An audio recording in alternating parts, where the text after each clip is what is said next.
1,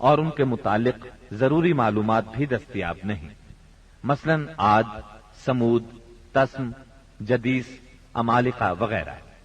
number 2، عرب عاربہ، یعنی وہ عرب قبائل جو یارب بن یشجب بن قحطان کی نسل سے ہیں، انہیں قحطانی عرب کہا جاتا ہے۔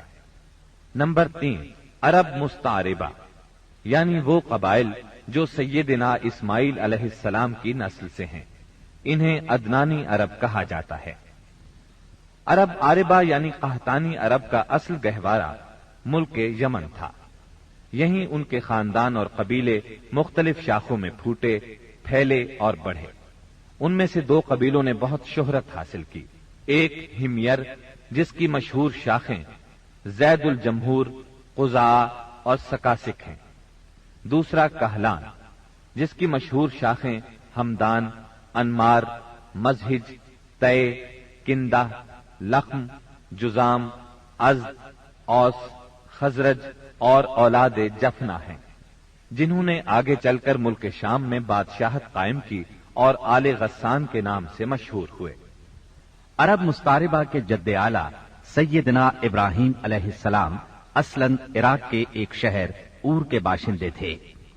یہ شہر دریائے فرات کے مغربی ساحل پر کوفے کے قریب واقع تھا۔ اس کی کھدائی کے دوران میں جو کتبے برآمد ہوئے ان سے اس شہر کے متعلق بہت سی تفصیلات منظر عام پر آئی ہیں، اور سیدنا ابراہیم علیہ السلام کے خاندان کی بعض تفصیلات معلوم ہوئی ہیں۔ نیز ملک کے دینی اور اجتماعی حالات بھی سامنے آئے ہیں۔ سیدنا ابراہیم علیہ السلام یہاں سے ہجرت کر کے شہر حران تشریف لے گئے تھے، اور پھر وہاں سے فلسطین جا کر اس کو اپنی دعوتی سرگرمیوں کا مرکز بنا لیا، اور دعوت و تبلیغ کے لیے یہیں سے اندرون و بیرون ملک آتے جاتے رہتے تھے۔ ایک بار آپ مصر تشریف لے گئے۔ فرعون نے آپ کی بیوی سیدہ سارہ علیہ السلام کی کیفیت سنی تو بدنیت ہو گیا، انہیں بری نیت سے اپنے دربار میں بلایا، لیکن اللہ نے سیدہ سارہ کی دعا کے نتیجے میں غیبی طور پر فرعون کی ایسی گرفت کی کہ وہ ہاتھ پاؤں مارنے لگا۔ اس کی نیت بد اس کے منہ پر مار دی گئی، اور وہ اس حادثے کی نوعیت سے سمجھ گیا کہ سیدہ سارہ اللہ کی نہایت خاص اور مقرب بندی ہیں۔ وہ ان کے اس وصف سے اس قدر متاثر ہوا کہ اپنی بیٹی ہاجرہ کو ان کی خدمت میں دے دیا۔ پھر سیدہ سارہ نے سیدہ ہاجرہ کو ابراہیم علیہ السلام کی زوجیت میں دے دیا۔ ابراہیم علیہ السلام ان دونوں کو لے کر فلسطین واپس تشریف لائے۔ پھر اللہ نے سیدہ ہاجرہ کے بطن سے ابراہیم علیہ السلام کو ایک فرزند ارجمن اسماعیل علیہ السلام عطا فرمایا۔ سیدہ سارہ بے اولاد تھیں، اس لیے انہیں بہت غیرت آئی، اور انہوں نے سیدنا ابراہیم علیہ السلام کو مجبور کیا کہ سیدہ ہاجرہ کو ان کے نوزائیدہ بچے سمیت جلا وطن کر دیں۔ حالات نے ایسا رخ اختیار کیا کہ انہیں سیدہ سارہ کی بات ماننا پڑی، اور وہ سیدہ ہاجرہ اور اسماعیل علیہ السلام کو لے کر حجاز تشریف لے گئے۔ وہاں انہیں ایک بے آب و گیاہ وادی میں اتار دیا۔ اسی جگہ آج بیت اللہ ہے، اس وقت نہیں تھا، صرف ٹیلوں کی طرح ابھری ہوئی زمین تھی۔ سیلاب آتا تو دائیں بائیں سے کترا کر نکل جاتا تھا۔ وہیں مسجد حرام کے بالائی حصے میں زمزم کے پاس ایک بہت بڑا درخت تھا۔ آپ نے ان دونوں کو اسی درخت کے پاس چھوڑا تھا۔ اس وقت مکے میں پانی تھا نہ انسان، اس لیے سیدنا ابراہیم علیہ السلام نے ایک توشہ دان میں کھجوریں اور ایک مشکیزے میں پانی رکھ دیا۔ اس کے بعد فلسطین واپس چلے گئے۔ ادھر چند ہی دن میں کھجوریں اور پانی ختم ہو گیا۔ سخت مشکل پیش آئی، مگر اس مشکل وقت میں اللہ کے فضل سے زمزم کا چشمہ پھوٹ پڑا اور ان کے لیے خوراک کا سامان بن گیا۔ اسماعیل علیہ السلام جب جوان ہوئے تو جرہم قبیلے سے عربی سیکھ لی۔ یہ قبیلہ وہاں پانی دیکھ کر آباد ہو گیا تھا۔ اس قبیلے کے لوگ انہیں پسند کرنے لگے تو ان لوگوں نے اپنے خاندان کی ایک خاتون سے ان کی شادی کر دی۔ اسی دوران میں سیدہ ہاجرہ کا انتقال ہو گیا۔ ادھر سیدنا ابراہیم علیہ السلام کو خیال آیا کہ اپنا ترکہ دیکھنا چاہیے، چنانچہ وہ مکہ معظمہ تشریف لے گئے، لیکن سیدنا اسماعیل علیہ السلام سے ملاقات نہ ہوئی۔ بہو سے حالات دریافت کیے. اس نے تنگ دستی کی شکایت کی. آپ نے وصیت کی کہ اسماعیل آئیں تو کہنا اپنے دروازے کی چوکھٹ بدل دیں. سیدنا اسماعیل علیہ السلام اس وصیت کا مطلب سمجھ گئے.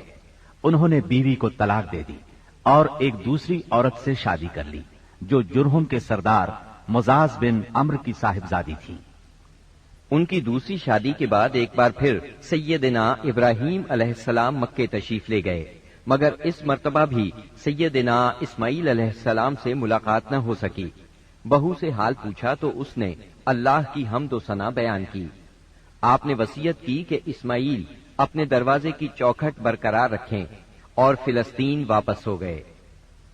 اللہ تعالی نے مزاز کی بیٹی سے اسماعیل علیہ السلام کو 12 بیٹے عطا فرمائے. ان 12 بیٹوں سے 12 قبیلے وجود میں آئے اور سب نے مکے ہی میں رہائش اختیار کی. ان کے حالات زمانے کی گرد میں دب کر رہ گئے. صرف نابت اور قیدار کی اولاد گمنامی سے محفوظ رہی. قیدار بن اسماعیل علیہ السلام کی نسل مکہ معظمہ ہی میں پھیلتی پھولتی رہی، یہاں تک کہ عدنان اور پھر ان کے بیٹے معد کا زمانہ آ گیا. عدنانی عرب کا سلسلہ نسب صحیح طور پر یہیں تک محفوظ ہے. عدنان نبی صلی اللہ علیہ وسلم کے سلسلہ نسب میں 21ویں پشت میں آتے ہیں. بہرحال معد کے بیٹے نزار سے کئی خاندان وجود میں آئے. دراصل نزار کے 4 بیٹے تھے اور ہر بیٹا ایک بڑے قبیلے کی بنیاد ثابت ہوا. چاروں کے نام یہ ہیں: ایاد، انمار، ربیہ اور مزر.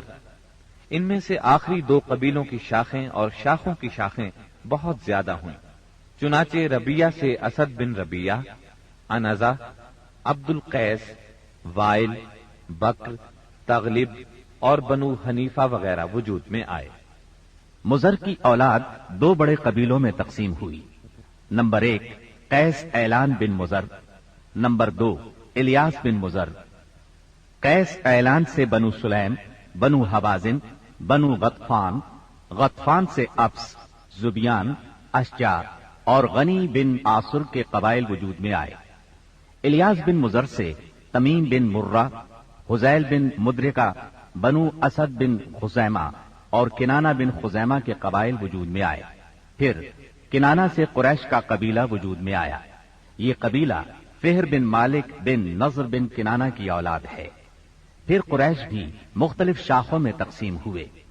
مشہور قریشی شاخوں کے نام یہ ہیں: جمح، سہم، عدی، مخزوم، تیم، زہرہ اور قصی بن کلاب کے خاندان یعنی عبد الدار، اسد بن عبد العزا اور عبد مناف. یہ تینوں قصی کے بیٹے تھے. ان میں سے عبد مناف کے 4 بیٹے ہوئے جن سے 4 ذیلی قبیلے وجود میں آئے یعنی عبد الشمس، نوفل، مطلب اور ہاشم. انہی ہاشم کی نسل سے اللہ نے ہمارے نبی کریم صلی اللہ علیہ وسلم کا انتخاب فرمایا. ابن عباس رضی اللہ عنہ کا بیان ہے کہ رسول اللہ صلی اللہ علیہ وسلم نے فرمایا: اللہ تعالیٰ نے مخلوق پیدا فرمائی تو مجھے سب سے اچھے گروہ کے اندر رکھا، پھر قبائل کو چنا تو مجھے سب سے اچھے قبیلے کے اندر بنایا، پھر گھرانوں کو چنا تو مجھے سب سے اچھے گھرانے میں بنایا. لہذا میں اپنی ذات کے اعتبار سے بھی سب سے اچھا ہوں اور اپنے گھرانے کے اعتبار سے بھی سب سے بہتر ہوں. جس وقت جزیرۃ العرب پر اسلام کا سورج طلوع ہوا، وہاں 2 قسم کے حکمران تھے. ایک تاجپوش بادشاہ جو حقیقت میں مکمل طور پر آزاد اور خود مختار نہیں تھے، اور دوسرے قبائلی سردار جنہیں اختیارات کے لحاظ سے وہی حیثیت حاصل تھی جو تاجپوش بادشاہوں کی تھی، لیکن ان کی اکثریت کو ایک مزید امتیاز یہ حاصل تھا کہ وہ مکمل طور پر آزاد اور خود مختار تھے. اس وقت تاجپوش حکمران یہ تھے: شاہان یمن، شاہان آل غسان یعنی شام، اور شاہان ہیرا یعنی عراق. باقی عرب حکمران تاجپوش نہ تھے. عرب عاربہ میں سے قدیم ترین قوم سبا تھی. اور یعنی عراق سے جو کتبات برآمد ہوئے ان میں 2500 سال قبل مسیح کی اس قوم کا ذکر ملتا ہے، لیکن اس کے عروج کا زمانہ 11 صدی قبل مسیح سے شروع ہوتا ہے۔ اس کی تاریخ کے اہم ادوار یہ ہیں: 650 قبل مسیح سے پہلے کا دور۔ اس دور میں سبا کے بادشاہوں کا لقب مکرب سبا تھا۔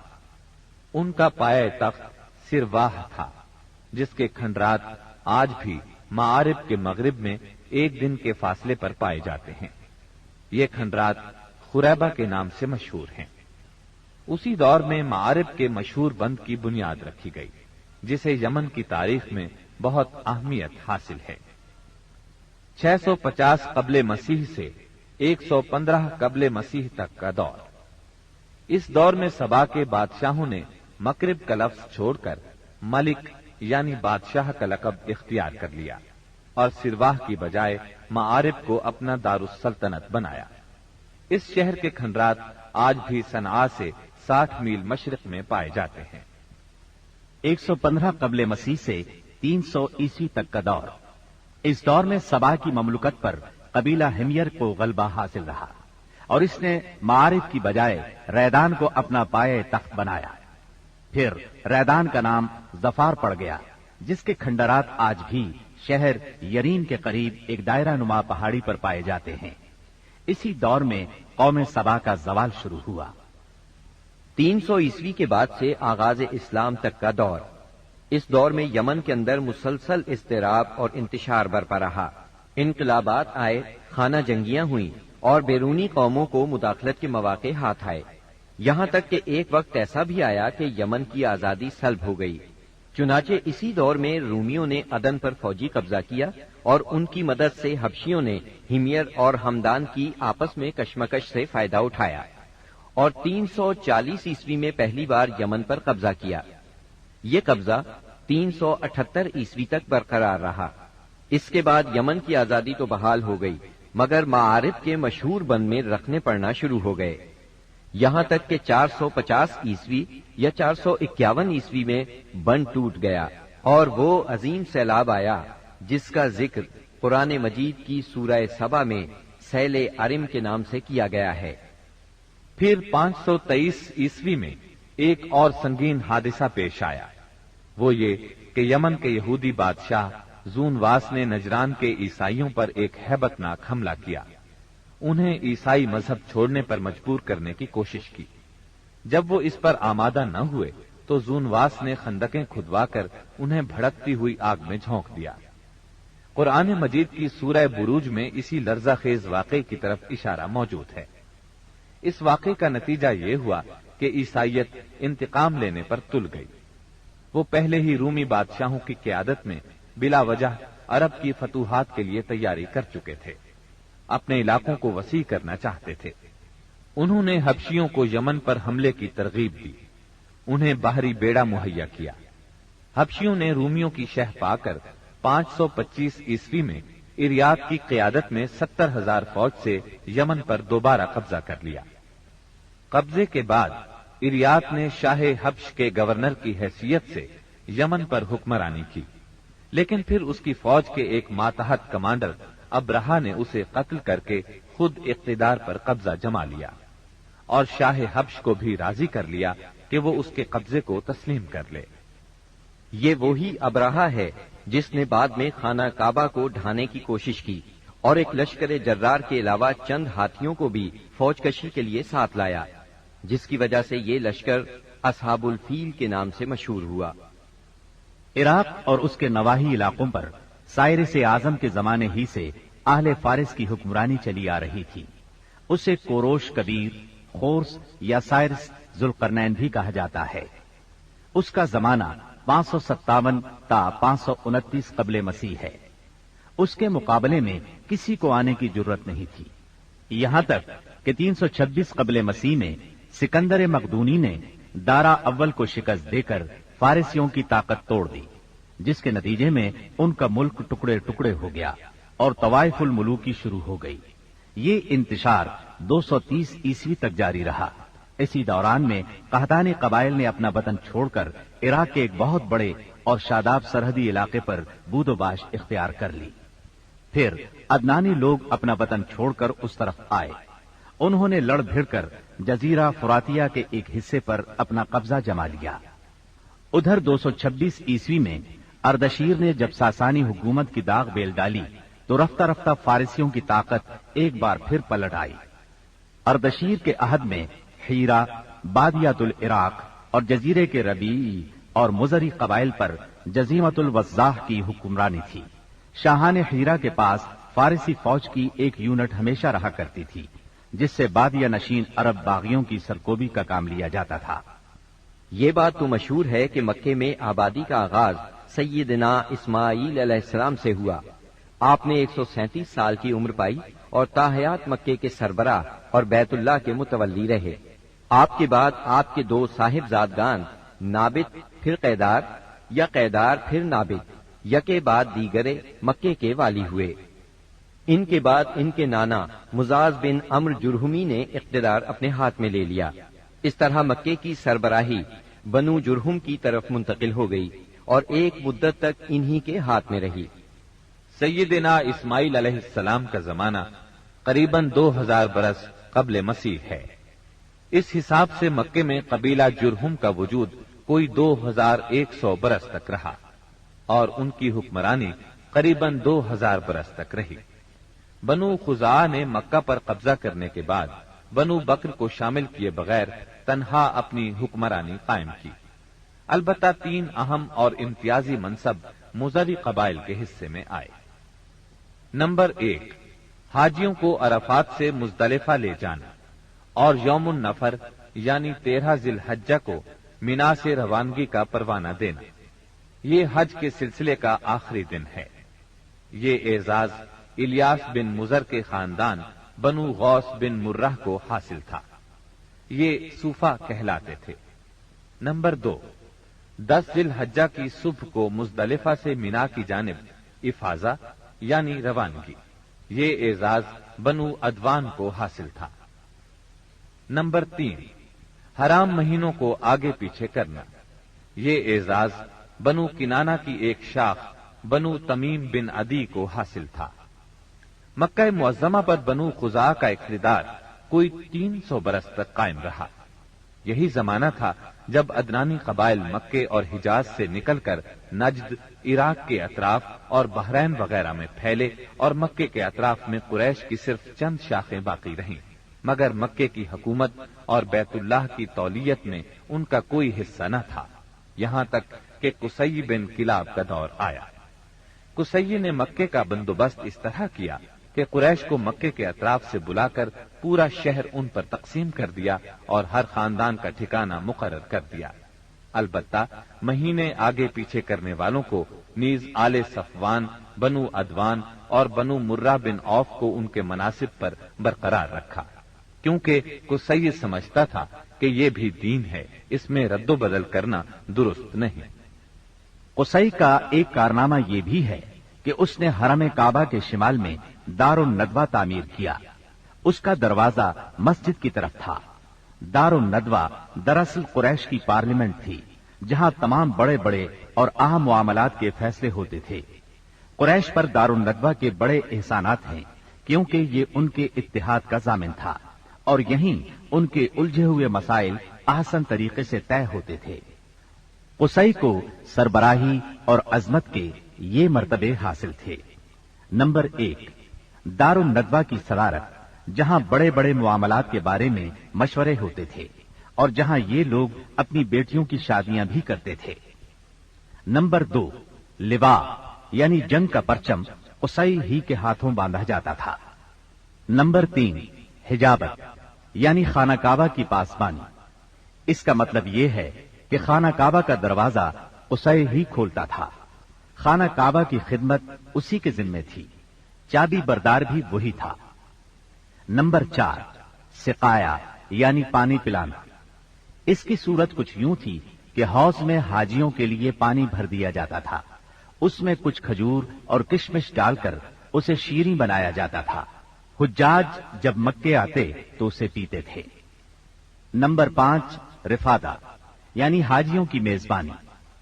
حاجیوں کے لیے بطور ضیافت کھانا تیار کیا جاتا تھا۔ اس مقصد کے لیے قصی نے قریش پر ایک خاص رقم مقرر کر رکھی تھی. یہ رقم حج کے موسم میں قصی کے پاس جمع ہو جاتی تھی. وہ اس رقم سے حاجیوں کے لیے کھانا تیار کراتا تھا. جو لوگ تنگ دست ہوتے یا جن کے پاس توشہ نہ ہوتا وہ یہی کھانا کھاتے تھے. ان کے علاوہ کچھ اور عہدے بھی تھے جنہیں قریش نے آپس میں تقسیم کر رکھا تھا. ان کی تفصیل یہ ہے. نمبر 1، ایثار یعنی فال گیری، قسمت کا حال دریافت کرنے کے لیے بتوں کے پاس جو تیر رکھے رہتے تھے ان کی تولیت. یہ منصب بنو جمح کو حاصل تھا. نمبر 2، مالیات کا نظم یعنی بتوں کا تقرب حاصل کرنے کے لیے جو نذرانے اور قربانیاں پیش کی جاتی تھیں ان کا انتظام کرنا، جھگڑوں اور مقدمات کا فیصلہ کرنا. یہ کام بنو سہم کو سونپا گیا. نمبر 3، شورا، یہ اعزاز بنو اسد کو حاصل تھا.